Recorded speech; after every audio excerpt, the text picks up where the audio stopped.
Imaginez deux anciens camarades de régiment qui se croisent par hasard dans les rues de Paris par un 13 juillet ensoleillé. 10 ans ont passé depuis leur service militaire, mais ils se reconnaissent aussitôt. À l'époque, tous les deux jouaient dans la fanfare du régiment. Cette expérience commune les avait marqués et leur avait laissé d'excellents souvenirs. À présent, chacun raconte à l'autre ce qu'il est devenu. Mon ami explique le premier, j'ai fait carrière dans l'armée.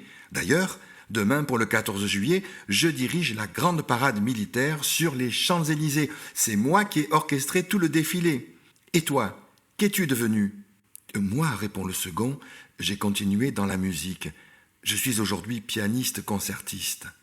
Demain soir, justement, je me produis en récital à la salle Pleyel. Quelle coïncidence ! Spontanément, nos deux amis décident de se rendre chacun à la prestation de l'autre. Le concertiste assiste donc au défilé militaire dans l'après-midi, puis le militaire vient écouter le concert de piano le soir. Le récital remporte un franc succès. Le public applaudit chaleureusement et réclame un bis.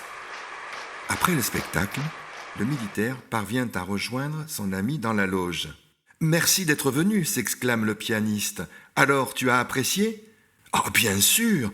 Tu es devenu un musicien remarquable et célèbre en plus. Dis-moi, as-tu trouvé le temps de venir voir le défilé cet après-midi ?»« Naturellement !» répond le pianiste. C'était très réussi. Tout paraissait parfaitement réglé, synchronisé, précis. D'ailleurs, une chose m'intrigue. Ces bruits de bottes frappant le sol en cadence ne te rappellent-ils rien ? Ah non, je ne vois pas. Tous ces pas qui résonnent en parfaite synchronisation, cela ne t'évoque-t-il rien de ce qui vient de se passer ici il y a quelques minutes ? Ah, franchement, non. Alors imagine, au lieu d'entendre des pieds qui frappent le sol, imagine des mains qui s'entrechoquent.